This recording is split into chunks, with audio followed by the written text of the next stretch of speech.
Hello students, welcome back to our channel. तो students, कल हमने चैप्टर 1 स्टार्ट किया था जिसका नाम था यूनिट्स, डायमेंशंस एंड मेजरमेंट्स। ठीक है, अब हम कल से आज अपना जो टॉपिक है वो कंटिन्यू कर रहे हैं।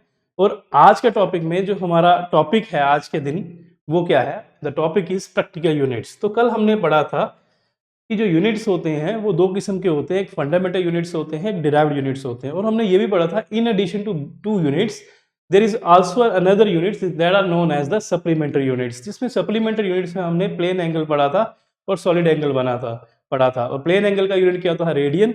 और सॉलिड एंगल का यूनिट क्या होता है? स्टीरेडियन। ऐसा, ठीक है। और एक बात याद रखो, प्लेन एंगल और जो हमारा सॉलिड एंगल है ये दोनों क्या होते हैं? डायमेंशनलेस होते हैं, इनके डायमेंशंस नहीं होते हैं। अगर किसी चीज के डायमेंशंस नहीं है वो हमें कैसे पता चलता है? वो हमें पता चलता है उसके जनरल फार्मूला से। और एंगल का जनरल फार्मूला क्या होता है? Arc by radius. ऊपर आर्क, नीचे रेडियस।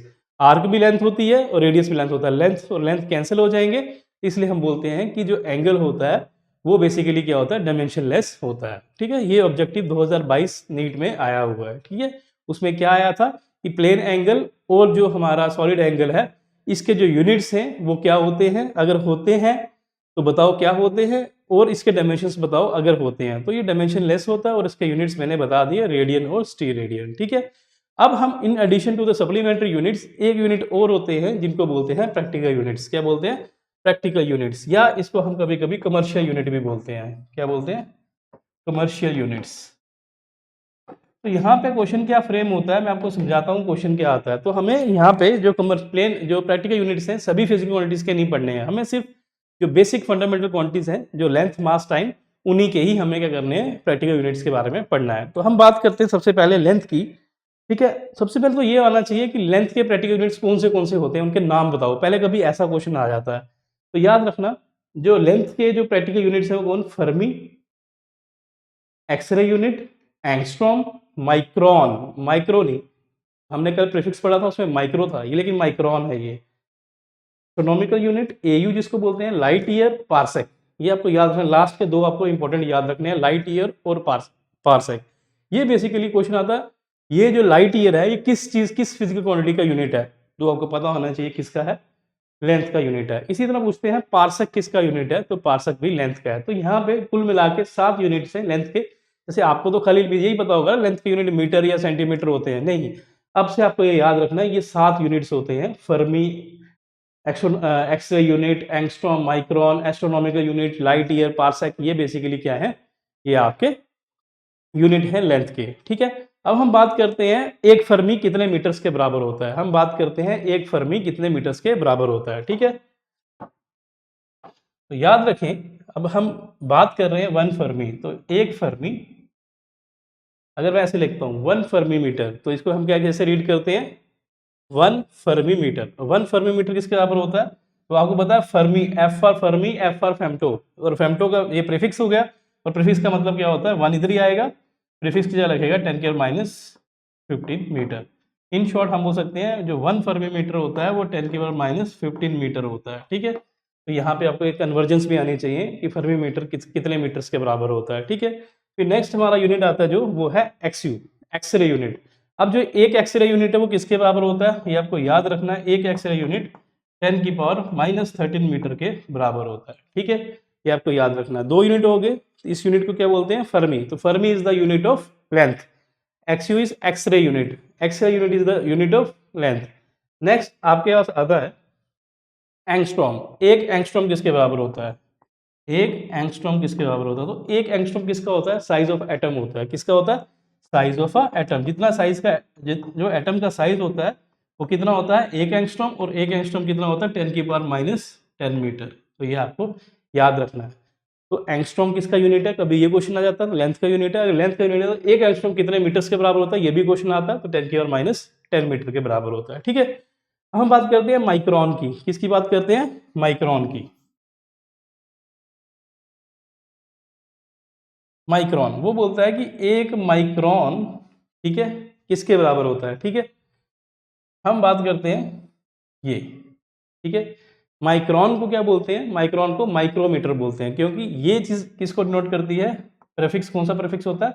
माइक्रो। और ये क्या होता है? मीटर। तो this mu m is known as micron, इसको क्या बोलते हैं, माइक्रोन बोलते हैं। तो ये आपको इंपॉर्टेंट याद रखना है। माइक्रो किसको बोलते हैं, खाली म्यू को बोलते हैं। एक माइक्रोमीटर कितने मीटर के बराबर होता है, या एक माइक्रोन कितने मीटर के बराबर होता है? तो माइक्रो का मतलब होगा तो 10⁻⁻⁶, तो हम बोल सकते हैं 10⁻⁻⁶ मीटर के बराबर होता है कौन, माइक्रोन। तो माइक्रोन की कन्वर्जन की मैंने मीटर्स में, ठीक है, डन। फिर आता है astronomical unit, AIU। 1 astronomical unit किसके बराबर होता है, ठीक है, 1 AU किसके बराबर होता है? ये सबसे इंपॉर्टेंट क्वेश्चन है, एस्ट्रोनॉमिकल यूनिट किसके बराबर होता है, ठीक है। हम इसको अप्रोक्सीमेट हम क्या कर लेते हैं, हम इसको अप्रोक्सीमेट मान लेते हैं कि जो ये है जो हमारा 1 AU है, ये 1.5 इंटू 10⁻11 मीटर के बराबर होता है। हम इसको अप्रोक्सीमेट मान लेते हैं, किसके बराबर मान लेते हैं हम, 1.5 बोलो, या हम बोलते हैं इसको क्या मान लेते हैं, 1.5 इंटू 10⁻11 मीटर्स के बराबर इसको हम मान लेते हैं, ठीक है। फिर आता है सबसे इंपॉर्टेंट है लाइट ईयर। तो जो एक लाइट ईयर है वो किसके बराबर होता है? तो याद रखें, जो एक लाइट ईयर है, 1 लाइट ईयर है जो, वो किसके बराबर है? वो है 9.4 है ना, इसको 9.4 को आप 10 भी मान लेते हो, तो हम बोल सकते हैं ये किसके बराबर है, 10 इंटू 10⁻15। अल्टीमेटली हम बोल सकते हैं 10⁻16। तो ये किसके बराबर होता है, 10⁻16 मीटर्स के बराबर होता है। तो यहाँ से ना लास्ट में हमें देखना है कौन किससे बड़ा है, कितना बड़ा है। एक लाइट ईयर किसके बराबर होता है, 10⁻16 मीटर के बराबर होता है। एक एस्ट्रोनॉमिकल यूनिट 10⁻11 मीटर के बराबर होता है। ये 10 की 11th पावर के बराबर होता है। 11 पावर होंगी 10 के आगे, 1 के आगे 11 जीरो होंगे, वो होगा 1 AU। 1 लाइट ईयर कितना होगा, 10⁻16 के बराबर। तो बड़ा कौन हुआ, 10⁻16। अब आता है लास्ट, पार्सेक। तो एक पार्सेक क्या होता है, 3.25 लाइट ईयर के बराबर होता है। तो एक पार्सेक बोलो, ये किसके बराबर होता है, 3.25, अप्रोक्सीमेट 3.25 लाइट ईयर के बराबर होता है, ठीक है। 3.25 लाइट ईयर के बराबर होता है, ये बात याद रखना। तो इट मीन्स अप्रोक्सीमेट 3 टाइम्स होता है लाइट ईयर के। लाइट ईयर इससे बड़ा है एस्ट्रोनॉमिकल यूनिट से, ये उससे भी बड़ा है, कितना, 3 गुना बड़ा है। तो यहाँ से हम बोल सकते हैं कि जो एक पार्सेक होता है वो 3.25 लाइट ईयर के बराबर होता है। और हमें पता है एक लाइट ईयर किसके बराबर होता है, 10⁻16 मीटर के बराबर होता है। तो यहाँ से हमें पता चला कि जो पार्सक है ये वो लाइट ईयर से भी बड़ा है। अगर लाइट ईयर से बड़ा है तो आपको ये बात याद रखनी है कि जो पार्सक है ये बिगेस्ट यूनिट है। क्या है ये, क्या है, बिगेस्ट यूनिट है किसका, वो इंपॉर्टेंट है। This is the biggest unit of length. तो ऑब्जेक्टिव में कभी पूछते हैं, पहले तो ये पूछेंगे कि पार्सक किसका यूनिट है, आप बोलोगे लेंथ का यूनिट है। फिर आपसे पूछेंगे कि 4 यूनिट दे देंगे, पार्सक दे देंगे, लाइट ईयर दे देंगे, एस्ट्रोनॉमिकल यूनिट दे देंगे। तो बोलेंगे इन तीनों में से बड़ा कौन है, तो बड़ा कौन है, पार्सक। उससे कम कौन है, लाइट ईयर। उससे कम कौन है, AU, एस्ट्रोनॉमिकल यूनिट। तो ये आपको ऐसे याद रखना है। तो ये चीज़ें याद रखनी है, पहले नाम याद रखने हैं, तो बड़े इजी क्वेश्चन आते हैं। तो अगर आया तो यहाँ से क्वेश्चन आ सकता है, ठीक है। अब हम दूसरी फिजिकलिटी की बात करते हैं। हमने जैसे लेंथ का पढ़ लिया, अब हम बात करते हैं मास की। जो मास है उसके प्रैक्टिकल यूनिट्स क्या क्या होते हैं, पहले नाम याद करते हैं, ठीक है। तो उसका पहला प्रैक्टिकल यूनिट जो उसको बोला जाता है वो है चंद्रशेखर यूनिट, CSU। तो CSU क्या है, CSU क्या है, आपको वो याद रखना है। CSU क्या है, this is the unit of इसका मास, मास का यूनिट है, लेंथ का यूनिट नहीं है CSU। दूसरा है मीट्रिक टन, मीट्रिक टन भी किसका यूनिट है, मास का। क्विंटल भी किसका यूनिट है, मास का। मास का एक और यूनिट आता है जिसको बोलते हैं AMU, एटॉमिक मास यूनिट। आपने सुना होगा केमिस्ट्री में, atomic 1 AMU, atomic mass unit. तो जो एटॉमिक मास AMU है ये भी किसका यूनिट है, मास का ही यूनिट है, ठीक है। अब हम बात करते हैं इनके बारे में, थोड़ा पढ़ते हैं कि एक चंद्रशेखर यूनिट 1 CSU कितने मीटर्स के बराबर, तो कितने केजीज के बराबर होता है वो देखते हैं, ठीक है। तो यहाँ से आपको दिख रहा है कि 1 CSU, एक चंद्रशेखर यूनिट जो होता है वो क्या होता है, 1.4 times the mass of the sun. जो सन का मास मैंने कल बताया था कि सन का मास कितना होता है, 10⁻30 kg होता है, ठीक है। उससे भी अप्रोक्सीमेट 1.5 गुना होता है। तो जो 1 CSU है ये कितने kg होता है, 1.5 times the mass of the sun, that is 1.5 times 10⁻30 kg के बराबर होता है, ठीक है। फिर आता है मीट्रिक टन। जब भी कहीं पे मीट्रिक टन लिखा हो, ठीक है, या टन लिखा हो, तो आपको याद रखना है वो 1000 किलो के बराबर होता है। कितना, 1000 kg के बराबर होता है कौन, एक मीट्रिक टन, ठीक है। फिर हम बात करते हैं क्विंटल। तो आपको क्विंटल पता है, एक क्विंटल किसके बराबर होता है, 100 kg, 100 किलो के बराबर होता है। तो ये आपका 100 किलो आ गया। फिर आता है एस्ट्रोनॉमिकल यूनिट। तो 1 एस्ट्रोनॉमिकल यूनिट किसके बराबर होता है, ठीक है। तो 1 AMU किसके बराबर होता है, तो आपको पता है जो 1 एटॉमिक मास यूनिट है 1 AMU, इसकी वैल्यू होती है 1.67 इंटू 10⁻⁻27 kg, ठीक है। 1.67 इंटू 10⁻⁻27 kg। और ये जो मास है, ये मास किसका होता है, this is the mass of proton. किसका मास होता है, यही मास इतना ही मास किसका होता है, प्रोटॉन का होता है। और इतना ही मास किसका होता है, ऑलमोस्ट न्यूट्रॉन का होता है। तो हम बोल सकते हैं कि 1 AMU किसके बराबर होता है, 1 AMU is basically the mass of the proton और मास ऑफ द न्यूट्रॉन, ठीक है। मोर एवर जो केजी है, इसको क्या बोलते हैं, इसको मास का स्टैंडर्ड बोलते हैं। तो जो केजी होता है, it is known as the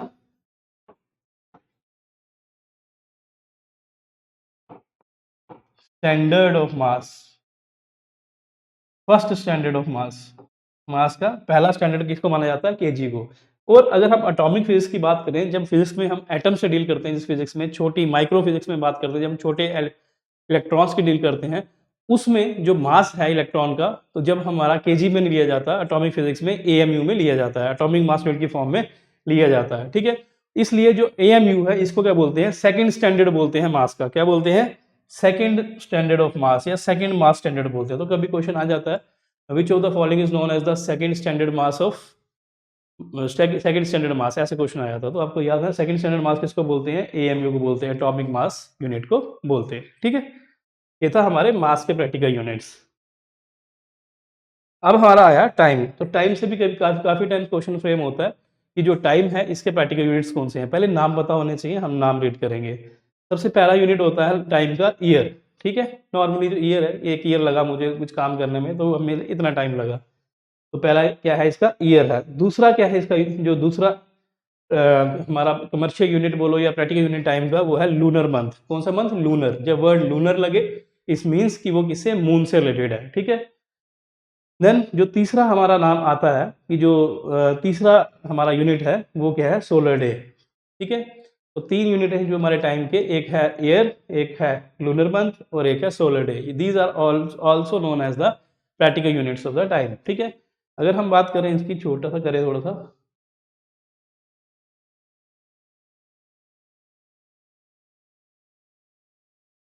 ठीक है। तो ये 3 यूनिट आपके आगे, एक ईयर आ गया, एक लूनर मंथ आ गया, और एक सोलर डे आ गया। ये 3 हो गए, ठीक है। नेक्स्ट स्लाइड देखते हैं, ठीक है।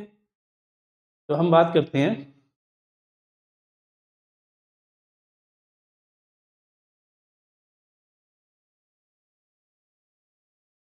ठीक है। तो चौथा जो इसका आता है, इसको बोलते हैं साइड्रियल डे।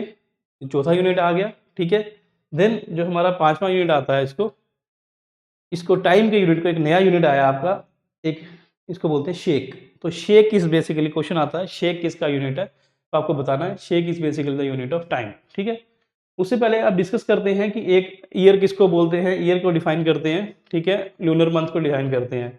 तो ईयर क्या होता है, आपको पता है ईयर क्या होता है। Year is nothing, it is basically the time taken by the earth to complete 1 revolution around the सन।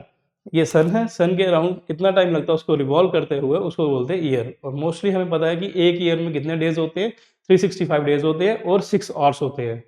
और एक दिन में कितने, 24 घंटे होते हैं। तो 6 आवर क्या होगा, 1/4 हुआ, 1/4 मीन्स 0.25 हुआ। तो हम बोल सकते हैं एक ईयर में 365.25 डेज होते हैं। तो ये 25.25 का मतलब क्या हुआ, 0.25 का मतलब क्या हुआ, 6 आवर्स, ठीक है। तो हमें आपको याद रखना है कि एक ईयर में कितने डेज होते हैं, 365 डेज नहीं होते हैं, 365 डेज 0.25 डेज होते हैं, ठीक है। फिर आता है lunar month. Lunar means moon, ठीक है। तो मंथ महीना, ठीक है।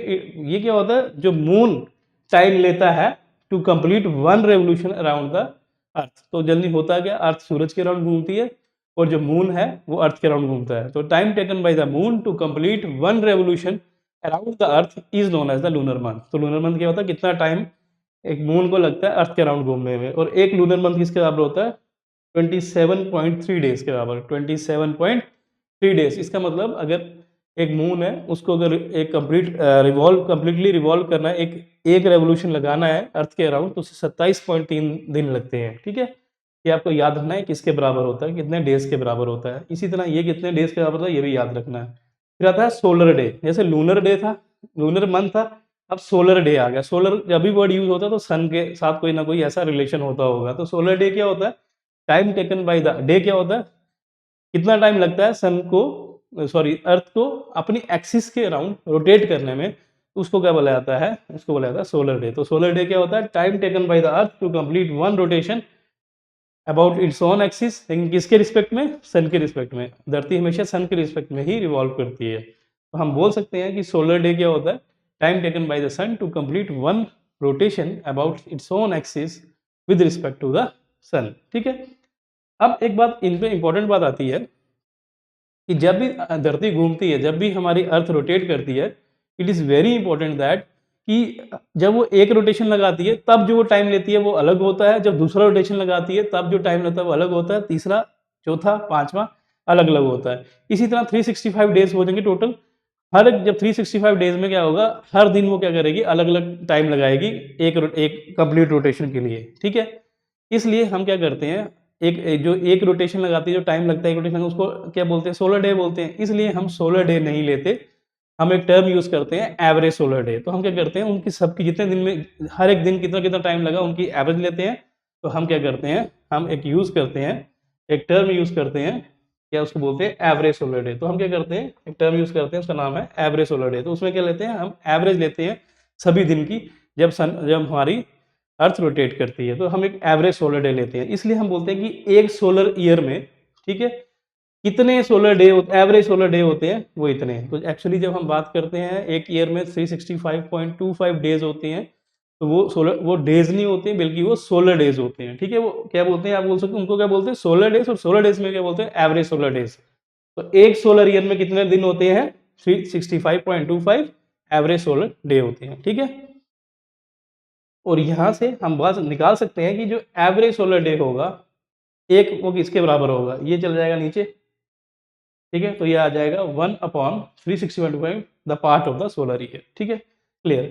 तो बस आपको ये याद रखना था कि सोलर डे क्या होता है, जो वक्त लगता है अर्थ को रोटेट करने के about its own axis to complete one rotation with respect to earth, that is known as the solar day. But solar day हम नहीं यूज करते, हम एवरेज सोलर डे लेते हैं, क्योंकि हर दिन सन को अलग अलग टाइम लगता है जब वो अपने एक्सिस पे रोटेट करती है। फिर आता है हमारा साइड रियल डे। ठीक है, ये इंपॉर्टेंट टर्म है, साइड रियल डे।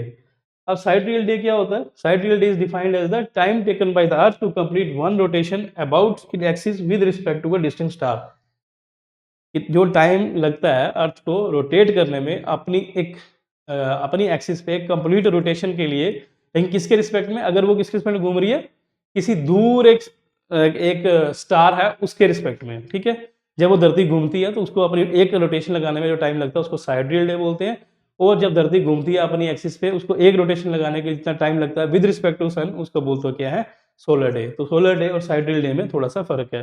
जब किसी स्टार के रिस्पेक्ट में धरती घूमती है, उस दौरान जो उसे टाइम लगता है एक कंप्लीट रोटेशन लगाने में, उसको बोलते हैं साइडरियल डे। तो आपको ये चीज़ पता होनी चाहिए कि जो एक सोलर ईयर होता है उसमें 366.25 साइडरियल डेज होते हैं। कितने डेज होते हैं, लगभग लगभग एक दिन ज्यादा होता है। ठीक है। तो साइडरियल डे क्या होता है, एक दिन ज्यादा होता है। तो एक साल, एक सोलर ईयर है उसमें 366.25 साइडरियल डेज होते हैं। इसका मतलब जो साइडरियल डेज है वो क्या है, छोटे हैं किससे, हमारे सोलर डेज है। ठीक है। क्योंकि सोलर डे 365 आते हैं और ये 366 आते हैं, तो 366 आते हैं, वो 365 आते हैं। तो वो बड़े हुए तभी तो कम आ रहे हैं, ये छोटे हुए तो तभी ज्यादा आ रहे हैं। तो याद रखना इन दोनों में डिफरेंस होता है। और हर इन साइडरियल डे और जो सोलर डे है इसमें कितने कितने का डिफरेंस होता है वो इंपॉर्टेंट है, वो आपको क्वेश्चन याद रखना है। 4 मिनट का। तो सिर्फ इन दोनों दिनों में सिर्फ 4 मिनट का फर्क होता है। इट मीन्स जब धरती रोटेट करती है अपनी एक्सिस में विद रिस्पेक्ट टू सन, तब वो अलग टाइम लगता है। जब धरती रोटेट करती है अपनी एक्सिस में विद रिस्पेक्ट टू एक स्टार, तब अलग टाइम लगता है। जब स्टार के रिस्पेक्ट में करती है तब उसको क्या करता है, उसको जो टाइम है हमारा वो क्या करता है, उसमें डिफरेंस आता है, जो हमारा सन के रिस्पेक्ट में और मून के रिस्पेक्ट में। और जो डिफरेंस आता है याद रखना, साइडरियल डे में और सोलर डे में वो कितना होता है, 4 मिनट का होता है। तो इसका मतलब कि जो साइड रियल डे है ये कम होता है सोलर डे से, कितने मिनट, 4 मिनट। ठीक है, आपको ये याद रखना है। अब जो लास्ट यूनिट आता है, जो इंपॉर्टेंट यूनिट है, वो है शेक। तो शेक क्या है? Shake is known as the obsolete unit. कौन सा यूनिट? ऑब्सलीट। ऑब्सलीट वो यूनिट होते हैं जो यूनिट्स आउटडेटेड होते हैं, ठीक है, जो अब हम यूज नहीं करते। तो शेक क्या है? एक प्रैक्टिकल यूनिट माना जाता है टाइम का, और एक एब्सोल्यूट यूनिट माना जाता है जो डे टू डे लाइफ में यूज नहीं होता। और एक शेक कितने सेकंड्स के बराबर होता है वो सब आपको पता होना चाहिए। तो ये एक नैनो सेकंड से भी क्या होता है, थोड़ा सा, कितना होता है ये? 10⁻⁻8 सेकंड। तो एक शेक जो होता है 10⁻⁻8 सेकंड्स होता है, ठीक है। और आपको पता है एक नैनो सेकंड कितना होता है? एक नैनो सेकंड किसका? नैनो मीन्स 10⁻⁻9, ठीक है। तो आपको याद रखना है 10⁻⁹। तो ये नैनो सेकंड क्या, थोड़ा सा छोटा होता है, ये इससे थोड़ा सा बड़ा होता है। तो shake is a little greater than the what? Nano second. तो आपको याद रखना है इंपॉर्टेंट कि जो शेक किसका यूनिट है, पहले तो ये ऑब्सोल्यूट यूनिट है किसका? टाइम का। और एक शेक में कितने होते हैं? 10⁻⁸ सेकंड्स होते हैं। ये आपको याद रखना है, ठीक है। अब ये हमारे यूनिट्स तो खत्म हो गया। चैप्टर का नाम था units, dimensions and measurements. Units का टॉपिक हमारा खत्म हो गया। अब जितने भी क्वेश्चन हैं आप प्रैक्टिस कर सकते हैं यूनिट्स के, जितने भी आपको किसी बुक से क्वेश्चन मिलते हैं तो यूनिट के क्वेश्चन सारे हो जाने चाहिए, ठीक है। अब हम बात करते हैं डायमेंशंस की। अब डायमेंशंस नया चीज़ है, डायमेंशंस होती क्या है, ठीक है। तो जनरली हमने पढ़ा एक फंडामेंटल, तीन फंडामेंटल क्या पढ़ी हमने? क्वांटिटीज पढ़ी, मास, लेंथ, टाइम, ठीक है, ये हमने पढ़ा, ठीक है। अगर हम बात करते हैं एरिया की, ठीक है, तो एरिया क्या होता है? L into L, L square होता है एरिया, ठीक है। एरिया क्या होता है? एल स्क्वायर, इसकी पावर 1 पावर 1, तो ऐड होंगे L2 हो जाएगा, ठीक है। जब L2 हो गया, अब अगर हम बात करें ये एरिया, अब मैं अगर स्क्वायर ब्रैकेट लगा दूं यहाँ पे, ये एरिया का डायमेंशन फार्मूला बन गया। तो डायमेंशंस क्या होते हैं? Dimensions are basically the powers. Dimensions क्या होते हैं? पावर होती है। क्या होती है? What are dimensions? डायमेंशंस क्या होती हैं? पावर्स होती हैं। The powers to which the fundamental quantities must be raised. देखो, इस फंडामेंटल क्वांटिटी की पावर मैंने की 2, जैसे ही मैं इसकी पावर 2 करी तो ये किसने क्या दे दिया मुझे? एरिया दे दिया। तो बोलते हैं कि the power to which the fundamental quantity that is length must be raised in order to represent a quantity, in order to represent a given quantity। किसी given quantity को रिप्रेजेंट करने के लिए कितनी पावर से फंडामेंटल क्वांटिटी को race किया गया, वो जो पावर होती है वो कहलाती है हमारी डायमेंशन। तो आपको याद रखना डायमेंशंस क्या होती हैं? पावर्स होती हैं। क्या होती है? पावर्स होती हैं। जैसे मैं एग्जांपल लेता हूं, फोर्स का डायमेंशन फार्मूला होता है ML_T-2। घबराना नहीं, ये बताऊंगा मैं आपको, ठीक है। इसकी पावर 1 जिसका कुछ नहीं उसके ऊपर 1। तो ये क्या है? फोर्स का डायमेंशन फार्मूला। अगर आपको बोले ऐसी चीज लिखी हो, आपको बोलेंगे डायमेंशंस बताओ फोर्स के, तो क्या होंगे? तो आप बोलेंगे the dimensions of the force are defined as the powers to which the fundamental quantities must be raised in order to represent the force. कितनी पावर से फंडामेंटल क्वांटिटीज को रेज किया गया? फंडामेंटल क्वांटिटी कौन है? Mass, length, time. इसको कितनी quantity से रेज किया गया? मास को रेज किया गया है, पावर कितनी है? 1। लेंथ की पावर कितनी है? 1। और टाइम की पावर कितनी है? -2। तो हम बोल सकते हैं कि जो डायमेंशंस हैं फोर्स की वो क्या है? वो पावर्स होती है। तो हम बोलते हैं what are dimensions of force? Dimensions of force are 1 in mass, 1 in length, -2 in time. तो यार डायमेंशंस क्या होती है? पावर्स होती हैं। बच्चों को ये पता नहीं होता, वो डायमेंशंस को MLT बोल देते हैं, MLT या एल स्क्वायर बोल देते हैं। वो डायमेंशंस नहीं होते, वो डायमेंशन फार्मूले होते हैं, ठीक है। डायमेंशंस पावर्स होती हैं, जो ML की पावर होती है वही डायमेंशन, वो उनको डायमेंशंस बोलते हैं, ठीक है। तो ये था डायमेंशंस, ठीक है। अब क्वेश्चन आ होता है कि अगर मुझे डायमेंशन किसी चीज की निकालनी है तो मैं कैसे निकालता हूं? तो एक बार याद रखना, बड़ा इंपॉर्टेंट पॉइंट है, ये मान के चलना इस पूरे चैप्टर में एक ही चीज है याद रखने की, जो डायमेंशन है ये कैसे निकलते हैं, वो निकालने का तरीका क्या है, वो ऐसा क्या ट्रिक है जिससे सारे डायमेंशन हमें याद हो जाए। जो डायमेंशन है ये हमेशा कहाँ से निकलते हैं? फार्मूला से। जो भी हमारा कोई भी फिजिकल क्वांटिटी है उसका जो जनरल फार्मूला होता है उससे निकलते हैं। किससे निकलते हैं? जर्नल फार्मूला से। तो इसलिए आपको फॉर्मूले याद करने किसी चीज़ के, डायमेंशंस याद नहीं करने हैं, ठीक है। अब फॉर्मूले की बात करें तो हम बात करते हैं फोर्स की। अगर बोले फोर्स के डायमेंशंस क्या है तो मुझे नहीं आते हैं, लेकिन मुझे क्या आना चाहिए? उसका जनरल फार्मूला आना चाहिए। मैंने 9th क्लास में पढ़ा हुआ है, फोर्स ma के बराबर होता है मास इंटू एक्सेलरेशन। ये मैंने पढ़ा हुआ ना कि फोर्स क्या होता है? मास इंटू एक्सेलरेशन होता है, ठीक है। एक्सेलरेशन मुझे पता है। एक्सेलरेशन क्या होता है? एक्सेलरेशन होता है वेलोसिटी अपॉन टाइम, यही होता है एक्सेलरेशन। यस मुझे पता यही होता है, ठीक है। अब अगर हम बात की जाए, ठीक है, अब यहाँ पे बात की जाए, इधर ऊपर आ जाते हैं, ठीक है।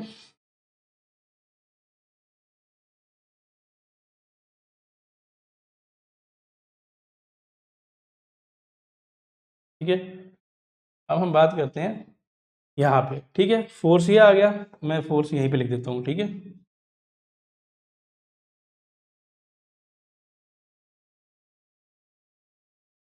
अब यहाँ पे हमारे पास, मुझे पता है फोर्स का डायमेंशन, फोर्स होता है मास इनटू एक्सेलरेशन, ठीक है, डन, मास इनटू एक्सेलरेशन होता है। और मुझे पता है कि जो मास है उसको कैपिटल एम से नोट करते हैं, ठीक है, और एक्सेलरेशन क्या होता है, वेलोसिटी अपॉन टाइम, यही होता है, change in velocity upon time होता है, लेकिन वेलोसिटी लिखें, ठीक है। सेम, अब मास यहाँ पे आएगा 1/t, इधर आ गया, अकेला बचा वेलोसिटी। वेलोसिटी क्या होता है, वेलोसिटी होता है displacement upon time, displacement upon time, ठीक है। अब हम यहाँ पे आ जाएंगे, क्या आएगा, मास इंटू 1/t, डिस्प्लेसमेंट क्या होता है, length, length upon time, fundamental quantities की फॉर्म में लिखना है, हो गया। यहाँ से क्या आएगा, ये 1 है, ये l है, तो यहाँ आएगा ml, नीचे क्या है, t स्क्वायर, ये t है, ये t, बेसिस है सेम, इसकी पावर 1 है, इसकी पावर 1 है, बेसिस जब बेस सेम होता है तो पावर्स दोनों क्या हो जाती है, ऐड हो जाती है, दोनों ऐड हुई तो यहाँ पे क्या बन गया, 2। अब जब नीचे से किसी चीज़ को ऊपर लेके जाना होता है तो वो कैसे आती है, ये m ऐसे आएगा, l आएगा, जब नीचे t स्क्वायर था, ऊपर जो ऊपर आएगा -2 हो जाएगा, नीचे +2 था पावर थी, ऊपर आएगा -2 हो जाएगी। तो यहाँ से मुझे क्या मिल गया, यहाँ से मुझे मिल गया कि जो फोर्स है उसका फॉर्मूला क्या आया, ये आया, ठीक है, जिसके पास कुछ पावर नहीं, उसके ऊपर 1 पावर। अब मैं अगर मैं बोलूँ कि डायमेंशंस क्या हैं फोर्स के, तो मैं बोलूँगा कि जो डायमेंशंस हैं, dimensions of force are 1 in mass, 1 in length, -2 in time, ठीक है। तो ये हम बोल सकते हैं, ये इसके डायमेंशंस हैं। तो डायमेंशंस क्या है फोर्स के, डायमेंशंस हैं 1 in mass, 1 in length, -2 in time। तो इसी तरह आप किसी भी चीज़ का क्या करते हैं, डायमेंशन निकाल सकते हैं, लेकिन एक ही रामबाण है, एक ही मेन तरीका है उसको याद करने का, कि जिस चीज़ के डायमेंशन निकालने हैं उसका जनरल फार्मूला आपको याद होना चाहिए। तो फार्मूला याद करना आसान है, डायमेंशन याद करना टफ है। तो बच्चे डायमेंशन लर्न करते हैं, तो डायमेंशन नहीं लर्न करने हैं, आपको जनरल फार्मूले लर्न करने हैं, फिर उस फार्मूले को आपने रखना है सामने, फिर आपने उसको सिंप्लीफाई करते जाना है, MLT की फॉर्म में लाना है। तो जैसे इसको हमने लाया फोर्स के फार्मूले को, ठीक है। तो ये था हमारे डायमेंशंस, आगे फोर्स के क्या है, डायमेंशंस क्या होते हैं, पावर्स होती हैं। तो इसी तरह हम बोल सकते हैं कि डायमेंशंस क्या है फोर्स के, 1 in mass, 1 in length, -2 in time, ठीक है, क्लियर।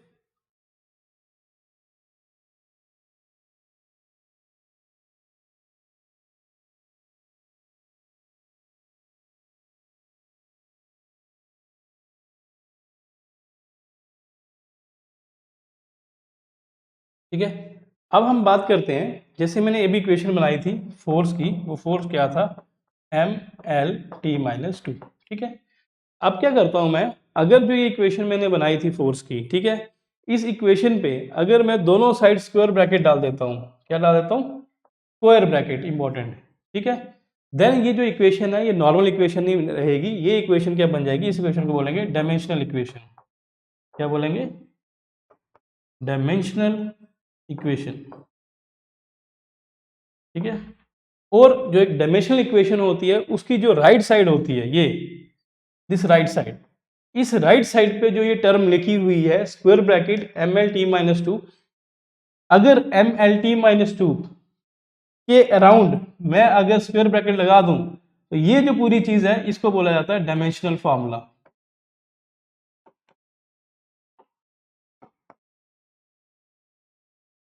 तो ये क्या बन जाता है, डायमेंशनल फार्मूला। तो हम बोल सकते हैं कि फोर्स का जो डायमेंशनल फार्मूला होता है वो क्या होता है, MLT-2, हम बोल देते हैं, लेकिन इसकी स्क्वायर ब्रैकेट लगाएंगे तो तब ये एक डायमेंशनल फार्मूला बनेगा। अब क्वेश्चन राइज होता है, अगर ये स्क्वायर ब्रैकेट मैं नहीं लगाता तो क्या हो जाएगा, तो ये ऐसे लिखा जाएगा MLT-2, ठीक है।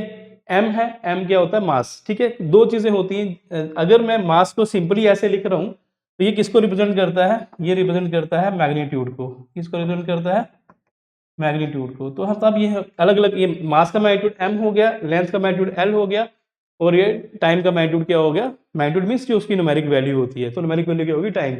अगर स्क्वायर ब्रैकेट नहीं लगाऊंगा तो MLT फंडामेंटल क्वांटिटीज नहीं कहलाएंगी, ये क्या क्या कहलाएंगी, magnitudes of the mass, magnitude of length, वो कहलाएंगे। अगर मैं स्क्वायर ब्रैकेट डाल दूंगा तो ये क्या बन जाएगा, एक डायमेंशन फार्मूला बन जाएगा। तो यही चीज इंग्लिश में यहाँ पे लिखी है, आप पढ़ सकते हैं। लिखा है here the physical quantity that is expressed in terms of the basic quantities enclosed in the square bracket to indicate that the equation is among the dimensions. अगर स्क्वायर ब्रैकेट लगाएंगे तो बोलेगा इक्वेशन कैसी है, डायमेंशन की है, and not among the magnitude. अगर अगर हम नहीं लगाएंगे तो मैग्नीट्यूड माना जाएगा। ठीक है, ओके, ठीक है। और जो RHS होती है, राइट हैंड साइड होती है किसी इक्वेशन की, ठीक है, उसको क्या बोला जाता है, डायमेंशनल फार्मूला। ये आपने देख लिया, लिखा हुआ है यहाँ पे, ठीक है। और जो डायमेंशनल फार्मूला है फोर्स का, वो आपको याद रखना है MLT-2, ठीक है, डन। अब कुछ 3 टेबल हैं, ये टेबल आपको देखने हैं और आपको लर्न करने हैं, ठीक है। अगर ये क्लियर हैं तो वेरी गुड है, अगर क्लियर नहीं है तो कोशिश करें कि आप ये जूम करके देखें, ठीक है। मेरे से जितना जूम होता था मैंने कर दिया हुआ। अगर अब आपको अपने पिक्सल को बढ़ाना है, उसको जूम करके देखना है। अगर किसी बच्चे को कभी भी वीडियो को ये देख रहा हो, अगर इसको ये टेबल नहीं दिख रहा हो अच्छे से, तो वो कमेंट कर सकता है, तो मैं उसको कमेंट में रिप्लाई कर दूंगा, ठीक है। लेकिन ये टेबल बहुत ज़्यादा इंपॉर्टेंट है, यहाँ से नीट का क्वेश्चन आ सकता है, ठीक है। अब जो ये टेबल है, ये टेबल क्या बता रहा है, ये उन क्वांटिटीज के बारे में बता रहा है, the quantities having the same dimensions. अब होता क्या है, अब ऐसा है नहीं है कि जो जो एक फिजिकल क्वांटिटी से हम मान के चलते हैं वर्क, जो वर्क का डायमेंशन फार्मूला होगा वो किसी और का नहीं हो सकता, ऐसा नहीं है। तो दुनिया में बहुत सारी फिजिकल क्वांटिटीज हैं, और दुनिया में कुछ क्वांटिटीज ऐसी भी हैं जिनकी आपस में डायमेंशंस क्या होते हैं, सेम होते हैं। अगर मैं इन सबके जनरल फार्मूले याद करना स्टार्ट कर दूं तो बड़ा मुश्किल हो जाएगा। तो कुछ एक टेबल बनाया है मैंने, जिस टेबल में जो एक वो क्वांटिटीज रखी गई हैं जिनकी आपस में इनके डायमेंशन फार्मूले सेम है। अगर मैं वो टेबल याद कर लूँ तो मुझे आइडिया हो जाएगा कि अगर वर्क का ML2T-2 होता है, तो अगर जो एनर्जी है उसका यूनिट क्या होगा, मेरे से पूछ ले, तो याद रखना वर्क और एनर्जी एक ही चीज़ होती है, तो दोनों के फार्मूले सेम होते हैं। इसी तरह इस टेबल को मैंने बनाया गया है। तो मैं इस टेबल को लर्न करने का तरीका बताऊंगा। तो सबसे पहले हम बात करते हैं, जो क्वांटिटीज लिखी हैं जिनके डायमेंशन सेम है, वो कौन सी है, फ्रीक्वेंसी। कौन सी है, frequency. Frequency, angular frequency, angular velocity, velocity gradient, decay constant, इन सब के डायमेंशंस क्या हैं, सेम होते हैं। अगर इन सब के सेम हैं, अब क्वेश्चन दिया जाएगा विच of the following have same dimension, ठीक है। तो इसमें से ये 4-5 इनके नाम दे देंगे, एक 2-3 नाम देंगे, एक नाम होगा नहीं बीच में, वो अलग अदर वाला होगा, पूछेंगे इनमें से अदर किसके डायमेंशन डिफरेंट किसके हैं। तो आपको याद करना है frequency, velocity gradient, decay constant, इन तीनों के डायमेंशन सेम होते हैं। अब इसको याद कर रखने की क्या होते हैं, कैसे निकालना है, तो इन पांचों में से कोई एक चीज बताओ जो आपको पता हो। आपको पता है फ्रीक्वेंसी, फ्रीक्वेंसी नॉर्मल है, आपको पता है फ्रीक्वेंसी को म्यू से नोट करते हैं फ्रीक्वेंसी, ठीक है। और जो फ्रीक्वेंसी होती है वो क्या होती है, रेसिप्रोकल होती है टाइम पीरियड के, 1/t होती है, यही होती है 1/t। तो t नीचे है, ऊपर की पावर 1 है, नीचे ऊपर जाएगा तो पावर क्या हो जाएगी, -1 हो जाएगी। तो इसके डायमेंशन क्या बन जाएंगे, m तो है नहीं इसमें, 0 आ जाएगा, l भी नहीं इस फार्मूले में, तो 0 आ जाएगा, t-1 आ जाएगा। तो यहाँ से आपको आ जाएगा कि जो फ्रीक्वेंसी है उसका डायमेंशन फार्मूला क्या होता है, m0l0t-1, ठीक है। फ्रीक्वेंसी का मुझे याद हो गया। अब मुझे ना डीके कांस्टेंट का जनरल फार्मूला नहीं आता, ठीक है।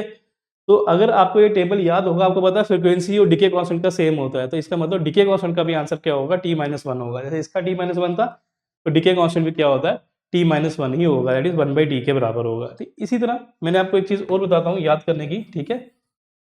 ये तो हमने फ्रीक्वेंसी कर लिया। फ्रीक्वेंसी के साथ एक टर्म, नई टर्म लिखी है, वेलोसिटी ग्रेडियंट। क्या लिखा है, वेलोसिटी ग्रेडियंट। तो कभी भी जब ये वर्ड लिखा हो, पीछे लिखा हुआ है वेलोसिटी और आगे लिखा हुआ है ग्रेडियंट, ठीक है। जब भी टर्म ग्रेडियंट लिखी जाए, जो पीछे टर्म लिखी वेलोसिटी, आपने पहले लिखना वेलोसिटी, ग्रेडियंट का मतलब होता है डिवाइडेड बाय लेंथ, ठीक है। क्या मतलब होता है, डिवाइडेड बाय लेंथ। तो velocity upon length is known as velocity gradient. इसी तरह अगर कभी लिखा हो प्रेशर ग्रेडियंट, क्या लिखा हो, प्रेशर ग्रेडियंट, तो अगर उसे बोला जाए उसका जनरल फार्मूला क्या है, तो कुछ नहीं करना, जो पीछे लिखा हो वो लिखना पहले। प्रेशर ग्रेडियंट का मतलब होता है डिवाइड बाय लेंथ, तो P/L is known as the pressure gradient. तो आपको ये याद रखना है, जब ग्रेडियंट वर्ड कहीं मिल जाए आपको डायमेंशंस में, तो उसका मतलब होता है डिवाइड बाय लेंथ, ठीक है। अब हम देखते हैं कि जो वेलोसिटी ग्रेडियंट है, ये तो वो क्वांटिटीज है जिनका, ये सारी क्वांटिटीज वो हैं जिनका क्या है आपस में क्या है, सेम डायमेंशन सेम है, मतलब वेलोसिटी ग्रेडियंट का डायमेंशन सेम होगा फ्रीक्वेंसी का, मींस 1/d आंसर आना चाहिए। तो प्रूव करते हैं इसको। वेलोसिटी क्या होता है? वेलोसिटी होता है डिस्प्लेसमेंट अपॉन टाइम इनटू, ये तो एल नीचे है, ये एल नीचे ही रहेगा, ठीक है। अब हम बात करते हैं डिस्प्लेसमेंट अपॉन टाइम। डिस्प्लेसमेंट क्या होता है? L by T into 1/l, ये एल एल कैंसिल, तो क्या आएगा 1/t। यहाँ से हम बोल सकते हैं कि जो वेलोसिटी ग्रेडियंट है इसका फार्मूला क्या होता है? t-1। वही बात हुई, t-1 फ्रीक्वेंसी का भी होता है और इसका भी होता है। तो ये हमने ये चीज़ प्रूव कर दी कि वेलोसिटी ग्रेडियंट का फार्मूला भी सेम है। इसी तरह हमने क्या करना है, इस टेबल में सारे टेबल में से एक एक क्वांटिटी उठानी है, उनमें से अगर 4 की याद रखनी है कि इनके सेम होते हैं, उनमें से अगर सेम होते हैं तो उसका डायमेंशन क्या होता है, कैसे निकालना, किसी एक का जनरल फार्मूला आपको पक्का आता होगा, ठीक है। तो आपको ये टेबल थोड़ा सा लर्न करना है कि किन किन क्वांटिटीज के सेम होते हैं, ठीक है। अब हम सेकंड की बात करते हैं। बोलता है work, internal energy, potential energy, kinetic energy, torque, moment of force, इन सब के यूनिट क्या है? सेम है। तो किस किस के सेम है?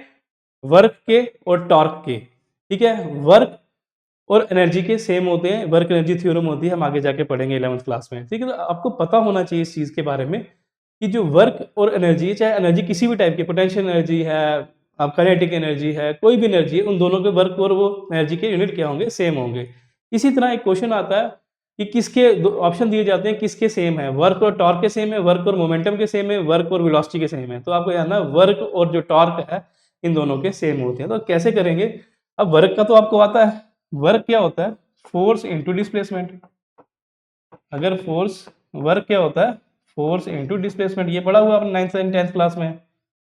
9th क्लास में वर्क क्या होता है? Force into displacement. तो फोर्स के मुझे निकालना पड़ेंगे, इसके मुझे डायमेंशन फार्मूला आना चाहिए। तो मैंने अभी थोड़ी देर पहले निकालता, फोर्स क्या होता है? Mass into acceleration. मास का आ गया m, एक्सेलरेशन होता है L-T-2। तो आपको याद करने हैं 2-3 चीजें, वो आपको बताऊंगा कौन से फार्मूले याद करने हैं। ये आ गया मास, ये आ गया एक्सेलरेशन, ये आ गया फोर्स, ये फोर्स हो गया। और डिस्प्लेसमेंट का क्या आता है? एल, यहाँ पे एल है, इसकी पावर 1 है, ये एल है, इसकी पावर एम है, दोनों बेस एल एल है, पावर्स ऐड हो जाएंगी तो आंसर क्या आएगा? M L2T-2। तो आपको आंखें बंद करके याद कर लेना, इसको क्या करना है? लर्न कर लेना। अब कौन सी चीज़ें लर्न करेंगे बताऊंगा। तो हमें वर्क के आगे ML2T-2। इसी तरह आपसे क्वेश्चन पुट करता है टॉर्क के बताओ क्या होंगे, तो टॉर्क के सेम होंगे, टॉर्क के भी क्या होगा? ML2T-2। ऐसा क्यों होता है? क्योंकि जो टॉर्क होता है वो भी क्या होता है? सेम होता है वर्क की तरह। टॉर्क को टाउ से नोट करते हैं, इसको बोलते हैं टाउ। और टॉर्क क्या होता है? फोर्स इनटू परपेंडिकुलर डिस्टेंस, ठीक है। फोर्स का आपको आता है ML-T-2 और डिस्टेंस का क्या आएगा? L। तो सेम वही बना, बेसिस का सेम, पावर सर एडिट, तो यहाँ पे क्या बन जाएगा? ML2T-2। जितने भी मैं फार्मूले लिख रहा हूँ ये फार्मूले सारे ऑब्जेक्टिव हैं, तो आपको आने चाहिए। तो टॉर्क और वर्क के क्या होते हैं? सेम होते हैं। और कहते हैं आंसर क्या होता है? ML2T-2। अब कुछ 4-5 फार्मूले हैं जो आपको याद करने हैं, वो मैं लिखने जा रहा हूँ, ठीक है। मतलब फार्मूले बोलो या डायमेंशंस बोलो, जो 4-5 डायमेंशन फार्मूले हैं जो आपको याद करने हैं, बाकी के जनरल फार्मूले करने हैं। सबसे पहले आपको पता होना चाहिए, ठीक है, कि वेलोसिटी क्या होता है? वेलोसिटी होता है डिस्प्लेसमेंट अपॉन टाइम, ठीक है। डिस्प्लेसमेंट क्या होता है? Length upon time. तो इसका डायरेक्ट याद रखना है कि एल आएगा, टी ऊपर आ जाएगा, L-T-1। तो L-T-1 क्या होता है? डायमेंशन फार्मूला होता है किसका? वेलोसिटी का। पहला फार्मूला आपको ये याद रखना है, ठीक है। दूसरा होता है एक्सेलरेशन, ठीक है। एक्सेलरेशन क्या होता है? वेलोसिटी अपॉन टाइम, ठीक है। वेलोसिटी का फार्मूला सीधा लिख दिया, L-T-1 याद किया था। नीचे क्या है? टी, ये 1 है, ऊपर जाएगा किसका होगा? L-T-1 T-1। ये क्या आ जाएगा? बेसिस है सेम, पावर सर एडिड, L-T-2। तो आपको दूसरा फार्मूला याद करना है कि जो एक्सेलरेशन होता है उसका डायमेंशन फार्मूला होता है L-T-2, ठीक है। 2 चीजें याद कर रही, डन, ठीक है। अब इसी चीज को यूज करेंगे, नेक्स्ट फार्मूला लिखेंगे, ठीक है। नेक्स्ट फार्मूला आता है मोमेंटम का। मोमेंटम नोट करते हैं P से। मोमेंटम क्या होता है? Mass into velocity. क्या होता है? Mass into velocity. तो मास क्या होता है? Capital M। वेलोसिटी क्या होता है? अभी बढ़ा L-T-1। तो यहाँ से मोमेंटम आ गया ML-T-1। तो ये मोमेंटम का डायमेंशन फार्मूला हो गया। ये आपको याद नहीं करना है, बट मैंने जस्ट बता दिया कैसे निकलेगा, ठीक है। अब जो याद करने वाला है, एक तो वेलोसिटी का, एक एक्सेलरेशन का, तो एक फोर्स का, बस, ठीक है, वो भी नहीं याद करो आप। फोर्स क्या होता है, मास इनटू एक्सेलेरेशन। तो मास क्या होगा, कैपिटल एम, एक्सेलेरेशन होगा एल टी माइनस टू, इसकी 1 पावर है, तो डायरेक्ट हमारा आंसर आ गया M L T minus two. तो आपको इसको याद भी कर सकते हो कि जो फोर्स है इसका डायमेंशन फार्मूला क्या होता है, M L T minus two. तो ये तीन फॉर्मूले आपको याद करने हैं, बाकी सारे फॉर्मूले अपने आप निकलते जाएंगे। ठीक है, ओके। अब तीसरी चीज देखते हैं, तीसरा आता है हमारा प्रेशर। किस किस के सेम होते हैं, प्रेशर के, स्ट्रेस के, यंग्स मॉडुलस के, बल्क मॉडुलस के, मॉडुलस ऑफ रिजिडिटी। जहाँ पे मॉडुलस वर्ड है वो याद रखना, वो मॉडुलस वाले के किससे सेम होते हैं, स्ट्रेस से सेम होते हैं, और स्ट्रेस के किसके सेम होते हैं, प्रेशर से सेम होते हैं। ठीक है, और है एनर्जी डेंसिटी, ये सबके सेम है। अब हम बात करते हैं प्रेशर की। तो प्रेशर का अगर निकालें, इन सबके अगर सेम है तो इसके बराबर होंगे, कैसे निकालेंगे। प्रेशर क्या होता है, प्रेशर होता है फोर्स पर यूनिट एरिया। ठीक है, और फोर्स का क्या होते हैं, मास इंटू एक्सेलरेशन। मास एक्सेलरेशन आ गया L T minus to, area क्या आता है एल स्क्वायर। ठीक है, यहाँ पे पावर 1 है। ठीक है, ये पावर ऊपर जाएगी, आएगी एम टी माइनस टू, ये ऊपर प्लस 2 की ऊपर जाएगी, -2 की हो जाएगी। बेसिस है सेम, पावर सर एडिड, आएगा M L 1 minus two T minus two. तो ये क्या आ जाएगा, M L minus 1 T minus two. ठीक है, तो ये आएगा प्रेशर। तो ये प्रेशर का क्या हो जाएगा, बेसिकली ये प्रेशर का डायमेंशन फार्मूला आपको याद आ जाएगा, M L minus 1 T minus two. तो क्वेश्चन आज होता है कि प्रेशर के यूनिट के डायमेंशन फार्मूले किससे सेम होते हैं। तो आपको याद रखना है जितने भी मॉडुलस हैं, बल्क मॉडुलस है, ठीक है, यंग्स मॉडुलस है, मॉडुलस और रिजिडिटी है, इन सबके सेम होते हैं। और उनके सेम किससे होते हैं, स्ट्रेस से। तो कभी क्वेश्चन आता है प्रेशर और किसके यूनिट सेम होते हैं, तो स्ट्रेस के।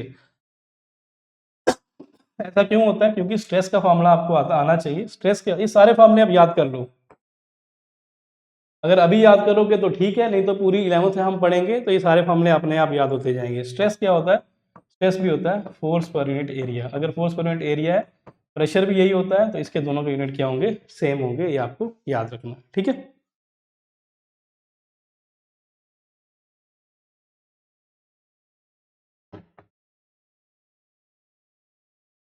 नेक्स्ट जो आता है वो है मोमेंटम और इम्पल्स। तो याद रखना, एक थ्योरम होती है, उसको बोलते हैं इम्पल्स मोमेंटम थ्योरम। ठीक है, क्या बोलते हैं, 11th में आएगी, उसको बोलते हैं इम्पल्स मोमेंटम थ्योरम। दो थ्योरम आएंगी, एक थ्योरम आएगी वर्क एनर्जी थ्योरम,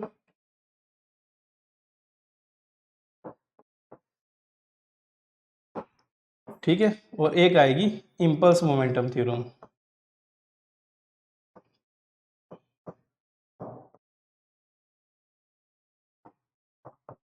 तो याद रखना, जो थ्योरम बनती है ना, दो फिजिकल क्वांटिटी, यहाँ पे एक वर्क है एक एनर्जी है, जो दो फिजिकल क्वांटिटी होती है उनके आपस में डायमेंशन सेम होते हैं।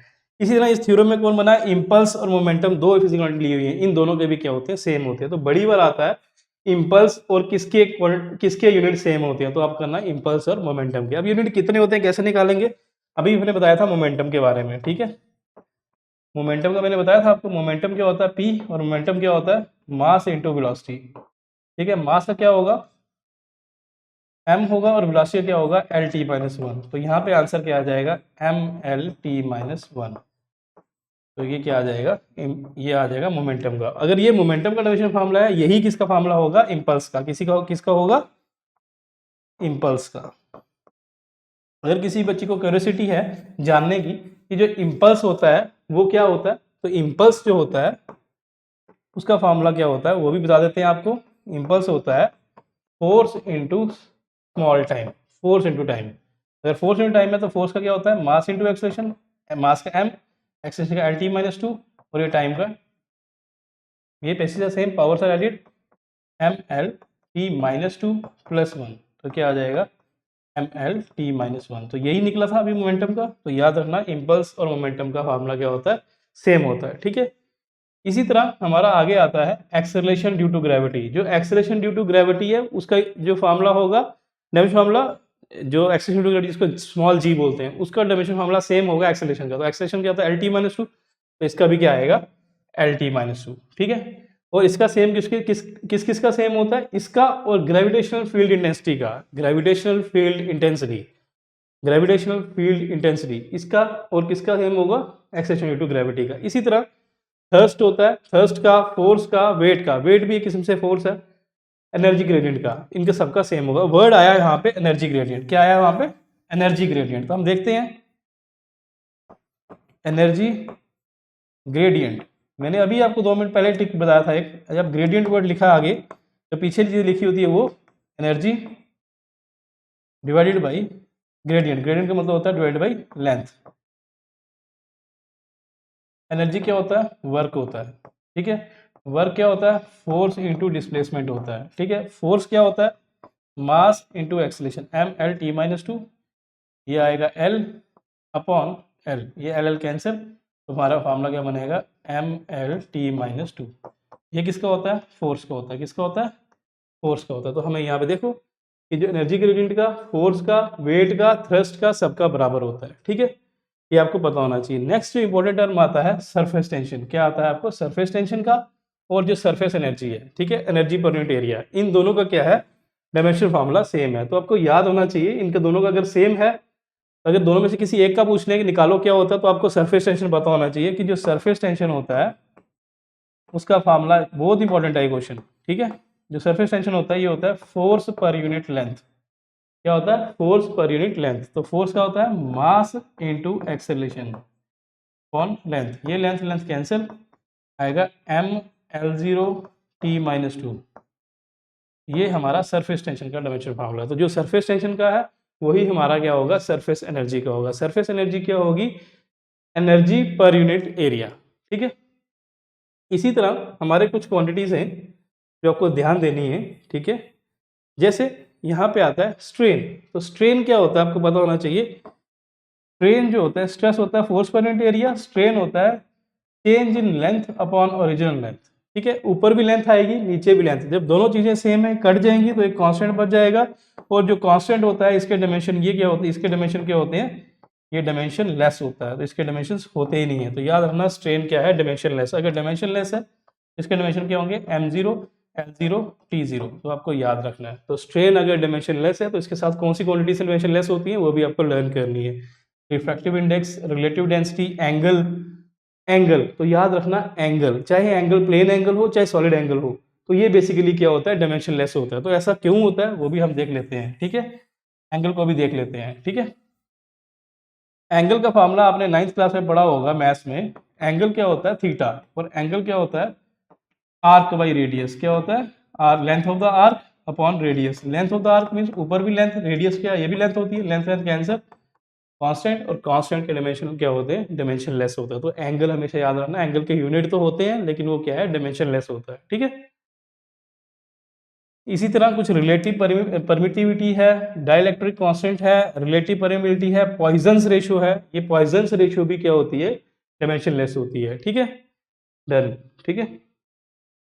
अब जो इंपॉर्टेंट चीजें आ रही हैं उसके बाद आपको याद रखना है, एक यहाँ पे फार्मूला लिखा गया है लेटेंट हीट का और ग्रेविटेशनल पोटेंशियल का, ठीक है। लेटेंट हीट का और ग्रेविटेशनल पोटेंशियल का, तो ये फार्मूला आपको याद रखना है, L2T-2 होता है, ठीक है। क्यों याद करना, कि लेटेंट हीट आप पढ़ेंगे 11th में और ग्रेविटेशनल पोटेंशियल पढ़ोगे आप 12th में, ठीक है। पोटेंशियल क्या होता है, वर्क बाई चार्ज होता है, इलेक्ट्रिक पोटेंशियल होता है। ग्रेविटेशनल पोटेंशियल की बात करें, ग्रेविटेशनल पोटेंशियल की बात करें, क्या होता है, पोटेंशियल क्या होता है, वर्क बाई चार्ज, ठीक है। पोटेंशियल क्या होता है, वर्क बाई चार्ज, लेकिन ये ग्रेविटी है, मास आएगा, तो ये आएगा ग्रेविटेशनल पोटेंशियल। क्या, इलेक्ट्रिक पोटेंशियल क्या होता है, वर्क बाई चार्ज, तो ये आएगा वर्क बाई मास, ठीक है। वर्क क्या होता है, m force into displacement upon mass, ठीक है। फोर्स क्या होता है, m(l(t)-2) into distance l upon mass, ठीक है। ये मास मास कैंसिल, बचेगा L2T-2। This is the dimension ना। तो ग्रेविटेशनल पोटेंशियल के डायमेंशन क्या होते हैं, L2T-2, तो आपको ये याद रखना है ऐसे, ठीक है। फिर नेक्स्ट टर्म आती है जो आपकी आती है thermal capacity, Boltzmann constant, entropy, इन सबके सेम होते हैं, पहले तो ये पता होना चाहिए, ठीक है। अब वो कितने होते हैं आपको याद रखना है, mL(t-2), क्या आपको याद रखना है, mL2T-2। किसका होता है mL2T-2, ठीक है। अभी आप देखेंगे mL2T-2 किसका होता है, ये होता है, इधर देखो, ये है mL(t-2), ये है mL2T-2, ठीक है। अभी हम बात करें यहाँ पे, ये है वर्क। वर्क का क्या होता है, mL2T-2, यहाँ पे भी क्या है, mL2T-2, नीचे क्या है, इसका मतलब क्या है समझेंगे थोड़ा सा, ठीक है।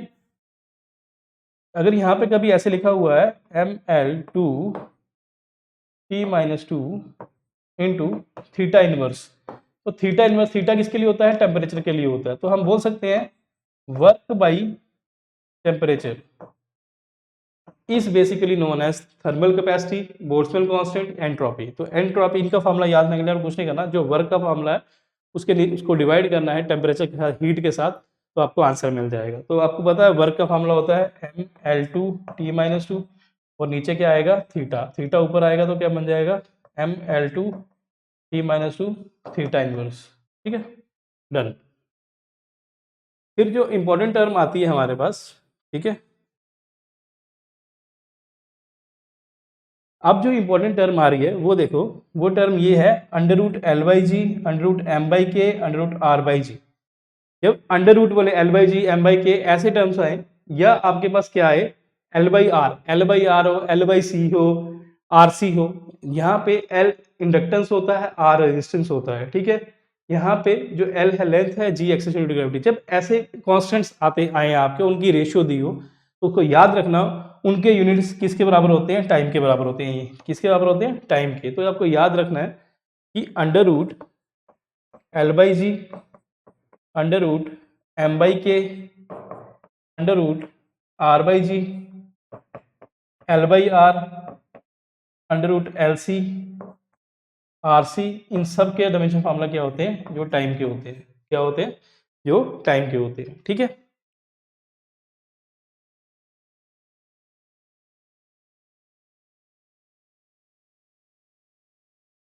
ठीक है,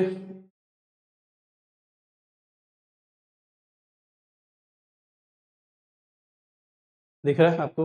ठीक है। अब अगर हम बात करें, ठीक है, यहाँ पे एक इक्वेशन लिखी है VIT विट QV LI square CV square. ठीक है, ये किसके बराबर होता है? तो याद रखना CV स्क्वायर जो होता है, हाफ CV स्क्वायर जो होता है, ये क्या होता है? एनर्जी के बराबर होता है। किसके बराबर होता है? इसका फॉर्मूला एनर्जी के बराबर होता है। इसका मतलब ये हाफ CV स्क्वायर किसके बराबर है? एनर्जी के बराबर है। इट मीन्स कि जो CV स्क्वायर होगा, इसका डायमेंशन फार्मूला किसका सेम होगा? इसका सेम होगा, सेम एज एनर्जी। तो एनर्जी का किसकी तरह होता है? वर्क की तरह। इसका मतलब इसका डायमेंशन फार्मूला किसके बराबर होगा? वर्क के बराबर होगा। तो हम बोल सकते हैं dimension formula of CV square is equal to जो वर्क है, वर्क का क्या है? ml2t-2। तो ये इसका फार्मूला हो गया। तो ये देखो ml2t-2। तो आपको याद रखना है आई स्क्वायर आर टी। तो आई स्क्वायर आर टी भी क्या होता है? हीट होता है। तो आई स्क्वायर आर टी क्या, जूल्स लॉ के मुताबिक H equal to I square R T होता है। क्या होता है? H equal to I square R T. तो आई जो इस तरफ लिखा हुआ उसका डायमेंशन हमेशा जो right hand left hand side लिखा होता है उसके बराबर होते हैं। तो आई स्क्वायर आर टी किसका होगा? हीट के। और heat is the form of energy, energy is basically the work. जो वर्क के होंगे वो इसके होंगे। तो आपको याद रखना है। ठीक है, जिन बच्चों को ये टेबल नहीं दिख रहा था,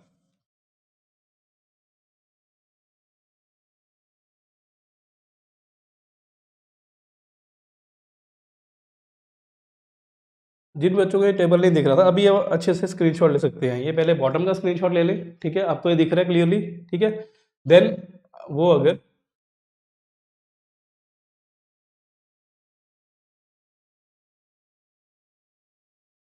अब ये टॉप का ले लें। ठीक है, ये टॉप का स्क्रीनशॉट ले लिया आपने। ठीक है, अब हम मान के चलते हैं यहाँ तक हमने स्क्रीनशॉट ले लिया। ठीक है, अब आप एंट्रोपी के बाद वाला स्क्रीनशॉट ले लें।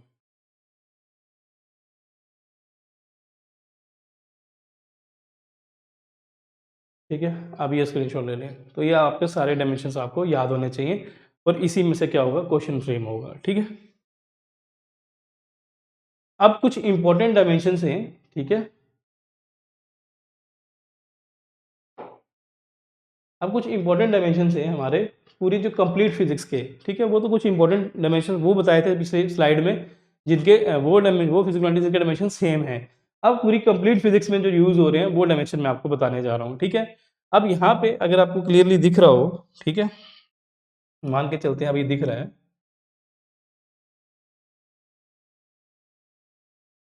ठीक है, तो यहाँ पे कुछ हमारे पास क्वांटिटीज हैं, उनके यूनिट्स भी दिए हुए हैं, फिर उनके डायमेंशंस भी दिए हुए हैं। ठीक है, अब हम देखते हैं कि कैसे हम अगर किसी चीज़ के डायमेंशंस आते हों उसके यूनिट्स निकाल सकते हैं। जैसे हम बात करते हैं फोर्स की, सॉरी, हम बात करते हैं फोर्स की। फोर्स होता है मास इनटू एक्सेलरेशन, ठीक है। अब मुझे यूनिट्स बताने हैं फोर्स के, कि अगर डायमेंशन से मैं कैसे यूनिट्स निकाल सकता हूँ। मुझे इसका पता है मास का कैपिटल एम, एक्सेलरेशन का एल टी माइनस टू, ठीक है।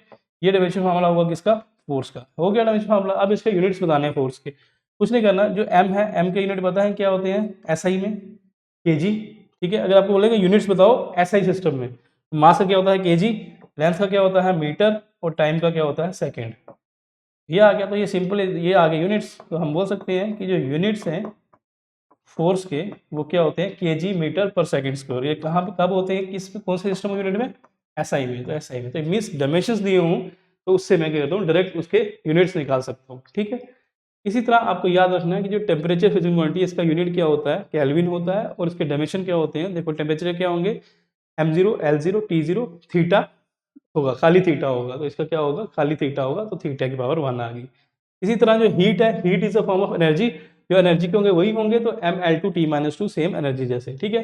फिर आता है स्पेसिफिक हीट। तो स्पेसिफिक हीट क्या होती है, स्पेसिफिक हीट का फॉर्मूला होता है कि स्पेसिफिकली किसी चीज को कितनी हीट चाहिए, वो होता है स्पेसिफिक हीट। क्या होगा स्पेसिफिक हीट, क्या होगा specific is basically known as, formula क्या बनेगा, heat per unit mass per unit kelvin. कि 1 डिग्री टेम्परेचर बढ़ाने से किसी ऑब्जेक्ट का कितना मास बढ़ता है, वो कहलाएगा क्या, स्पेसिफिक हीट। तो स्पेसिफिक हीट क्या होता है, heat per unit mass per unit temperature. तो हीट का क्या आ जाएगा, हीट का आएगा ml2 t-2, कर लेंगे। हीट का वर्क वाला ml2 t-2, मास का मास आएगा और टेम्परेचर का थीटा आएगा, मास मास कट जाएगा, आंसर आएगा L2 t-2 थीटा इनवर्स। तो देखें यही है, ठीक है, L2 t-2 थीटा इनवर्स तो निकल गया। तो हमने ये फॉर्मूला कैसे बनाया, देखिए स्मार्टली बनाया, ठीक है। यहाँ पे स्पेसिफिक यूनिट क्या दिया था, जूल, तो जूल की जगह मैंने लिख दिया heat, that is work. Work का होता है केजी है, तो केजी की जगह नीचे डिवाइड में मैंने मास कर दिया, और नीचे केल्विन था, टेम्परेचर की जगह थीटा कर दिया, ठीक है। तो यहाँ से मैं फॉर्मूला बना लिया। यहाँ तो ये यूनिट से आप फॉर्मूला बना सकते हो ये, अदरवाइज आप क्या करो, अब इसका जनरल फॉर्मूला याद करो। स्पेसिफिक हीट क्या होता है, heat per unit mass per unit rise in temperature, ठीक है। इसी तरह थर्मल कैपेसिटी होती है। थर्मल कैपेसिटी किस चीज़ की, हीट की कैपेसिटी, किस चीज़ की, थर्मल मीन्स हीट, किसी चीज़ की क्षमता हीट को अब्जॉर्ब करने की या रिटेन करने की, वो कहलाती है थर्मल हीट। तो थर्मल हीट क्या होती है, heat per unit temperature. Joule पर केल्विन है, तो जूल हो गया हीट, डिवाइड बाई क्या हो गया केल्विन मीन्स टेम्परेचर, तो क्या बोलेंगे हीट या हीट पर यूनिट टेम्परेचर। इसी तरह लेटेंट हीट है, इसके भी यूनिट दिए हुए याद कर लेने आपने। इसी तरह गैस कॉन्स्टेंट है, तो गैस कॉन्स्टेंट को भी आपको याद करना है, ठीक है। अगर ये आपको याद नहीं हो रहा, तो गैस कॉन्स्टेंट को निकालने का एक तरीका है, ठीक है। गैस कॉन्स्टेंट कैसे निकलता है, PV इक्वल्स टू nRT, ठीक है। यहाँ पे n को 1 कर दो, और R क्या है, गैस कॉन्स्टेंट, ठीक है। तो R को अकेला कर दो, अकेला करेंगे तो T नीचे चल जाएगा, P into V by T, ठीक है। P यहाँ पे क्या है, प्रेशर है, V वॉल्यूम है, T टेम्परेचर है। जब इनके यूनिट्स डालेंगे तो हमारा आंसर आ जाएगा। तो प्रेशर का फार्मूला मैंने आपको बताया था, उसका डायमेंशन वाला पुट करो, वॉल्यूम का L क्यूब आ जाएगा, तो नीचे का टेम्परेचर की जगह क्या आएगा, थीटा आ जाएगा। तो हमारे पास ये आंसर गैस कॉन्स्टेंट का निकल जाएगा, ठीक है। अगर मोल की टर्म्स में दिया हुआ है, तो आपको n को 1 नहीं पुट करना, ठीक है। फिर ये n का आएगा, n नीचे आ जाएगा, ठीक है। तो ये पर मोल पर टेम्परेचर आएगा, तो मोल इनवर्स टेम्परेचर इनवर्स आ गया, आपका क्वेश्चन बन जाएगा, ठीक है। क्लियर। इसी तरह हमारा कोएफिशिएंट ऑफ कंडक्टिविटी है, इसके ये अगर डायमेंशंस नहीं याद हो रहे, तो ये फार्मूला याद कर लो। इसी तरह आपको याद, फिर इंपॉर्टेंट फार्मूला यहाँ पे स्टीफन कांस्टेंट का, आपको स्टीफन कांस्टेंट याद रखना है। ये होता है वाट पर मीटर स्क्वायर केल्विन की पावर 4, ठीक है। अब अगर क्वेश्चन राइज होता है कि सर मुझे तो नहीं समझ आ रहा है इसका डायमेंशन फार्मूला, तो मैं कैसे याद करूँ, तो आपको इसके यूनिट्स याद कर लेने हैं। वाट क्या होता है, वाट होता है पावर, पावर का यूनिट, ठीक है। पावर अपॉन मीटर स्क्वायर इसका होता है एरिया, तो नीचे क्या लिखा हुआ है वहाँ पे केल्विन स्क्वायर, तो मीन्स जो थीटा की पावर 4, ठीक है। तो ये आपको याद करना है। तो पावर क्या होता है, rate at which the work is done, work by time is known as power. यहाँ पे ये आएगा एरिया थीटा की पावर 4, ठीक है। वर्क का आपको पता कैसे निकालते हैं, टी का आ गया, एरिया आ गया, एरिया का एल स्क्वायर, तो ये करके क्यू इनवर्स 4 करके हो जाएगा, ठीक है। अब जो इंपॉर्टेंट आता है वो है प्लैंक कांस्टेंट। तो प्लैंक कांस्टेंट होता है, ये सबसे इंपॉर्टेंट है।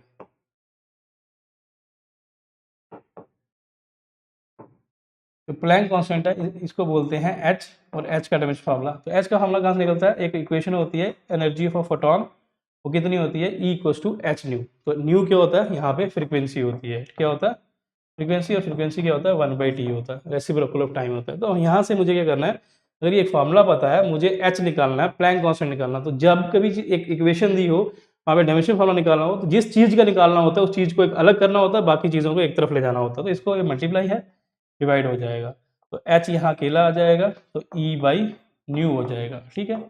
ई होता है एनर्जी, एनर्जी के यूनिट क्या होते हैं, वो जो होता है वर्क के, ml/2 t-2 upon frequency, frequency क्या होता है, फ्रीक्वेंसी होता है 1/t, तो ये t ऊपर जाएगा, यहाँ पे क्या आ जाएगा, ml/2 t-2 t-1, ठीक है।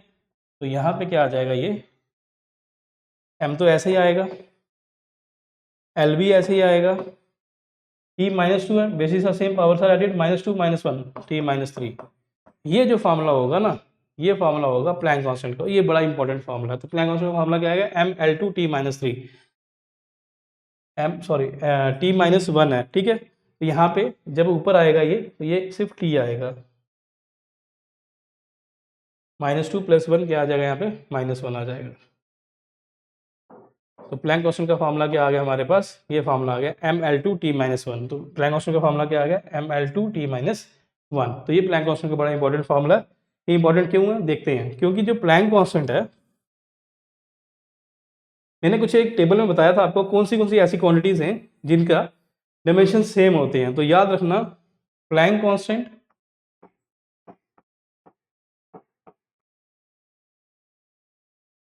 And L, that is L क्या होता है, एंगुलर मोमेंटम, इन दोनों के क्या होते हैं, डायमेंशन फार्मूले सेम होते हैं, ठीक है। इस चीज़ को हम प्रूव कर सकते हैं कैसे, अब देखते हैं। मोमेंटम तो किया था, अब एंगुलर मोमेंटम क्या होता है, इसका फार्मूला होता है L = mvr, ठीक है, ठीक है। आपको याद रखना है, जैसे mv है, तो यहाँ पे एंगुलर मोमेंटम क्या होता है, L क्या होता है, mvr के बराबर होता है, ठीक है। mv क्या होता है, मास, वेलोसिटी क्या होता है, lt-1, और r क्या होता है, l, bases same, powers are added, इसकी 1 है, क्या आएगा इसका फार्मूला, ml2 t-1। तो यही है प्लैंक कांस्टेंट का। देखो क्या है, प्लैंक कांस्टेंट क्या है, ml2 t-1, इसका क्या है, ml2 t-1। तो याद रखना, एंगुलर मोमेंटम और प्लैंक कांस्टेंट दो ऐसी चीजें हैं जिनके डायमेंशन फार्मूले सेम होते हैं, बड़ी बार क्वेश्चन में आता है, ठीक है। फिर कोफिशिएंट ऑफ लीनियर एक्सपेंशन है, इसका पर केल्विन आएगा, पर केल्विन मींस पर टेम्परेचर आएगा, तो बाकी 0 आएगा, टेम्परेचर में आएगा, ठीक है। फिर मैकेनिकल इक्विवेलेंट ऑफ हीट है, ये होता है जूल पर कैलोरी होता है, जूल भी एनर्जी का यूनिट है, कैलोरी भी एनर्जी का यूनिट है। तो एनर्जी अपॉन एनर्जी क्या आएगा, 1 आ जाएगा, तो ये डायमेंशनलेस हो जाएगा, m0l0 आ जाएगा, ठीक है, क्लियर।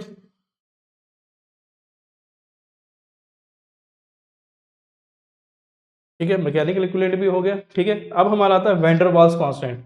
जो वैन डर वाल्स कांस्टेंट है, दो वैन डर वाल्स कांस्टेंट है, एक वैन डर वाल्स कांस्टेंट ए होता है, एक van der Waals constant B होता है। तो आपको याद रखना, जो van der Waals constant B है, उसका जो उसका डायमेंशन फार्मूला है वो वॉल्यूम की तरह होता है, मींस मीटर क्यूब है, मींस एल क्यूब है। एल क्यूब क्या मतलब क्या होता है, जो वॉल्यूम का होता है, किसका होता है, वॉल्यूम का, वॉल्यूम। एल क्यूब क्या होता है, वॉल्यूम। तो वैन डर वाल का जो सेकेंड जो बी वाला कांस्टेंट होता है वो वॉल्यूम के बराबर होता है, और वैन डर वाल का जो पहला कांस्टेंट ए होता है वो होता है न्यूटन अपॉन मीटर की power 4। Newton means force, force upon क्या हो जाएगा, ये हो जाएगा फोर्स अपॉन मीटर, L4, ठीक है, L4 आ जाएगा। तो हम इसके निकाल देंगे, फोर्स का आता है ml t-2, नीचे L4 है, तो यहाँ से इसका आंसर आ जाएगा। तो ये आपको याद रखने हैं, ये कुछ चीज़ें हैं आपको याद रखनी है, ठीक है।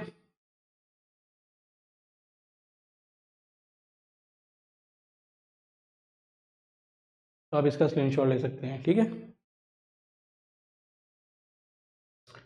नेक्स्ट, अब आपको क्या आता है, आप कुछ इंपॉर्टेंट डायमेंशंस हैं जो किससे डील करते हैं, इलेक्ट्रिसिटी से। वो पूरी कंप्लीट फिजिक्स से, इससे पहले हमने किए थे, वो कंप्लीट फिजिक्स में से जितने यूज होते हैं। अब सिर्फ इलेक्ट्रिसिटी में जो हमारा चैप्टर आता है 12th क्लास में, करंट इलेक्ट्रिसिटी, उसमें जितने डायमेंशंस यूज होते हैं आपने वो करने हैं, ठीक है। तो ये आपको मैं चीज़ बताने जा रहा हूँ, जो ये चीज़ है आप देख लें एक बार, ठीक है।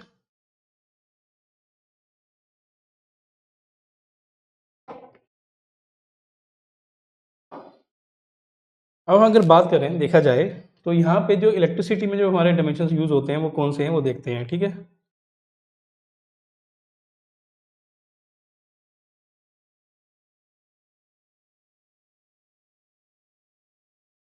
ठीक है।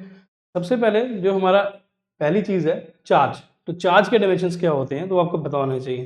तो जो चार्ज होता है आपको पता, करंट आपने पढ़ा होगा 9th क्लास में, ठीक है, या 10th क्लास में आपने पढ़ा था, ठीक है। क्या पढ़ा था आपने, हम बात करते हैं। आपने पढ़ा था कि जो करंट होता है वो क्या होता है, Q इक्वल्स टू, आपने बताया करंट क्या होता है, जो I होता है वो क्या होता है, Q/T, और Q क्या है, चार्ज है, और T क्या है, टाइम है।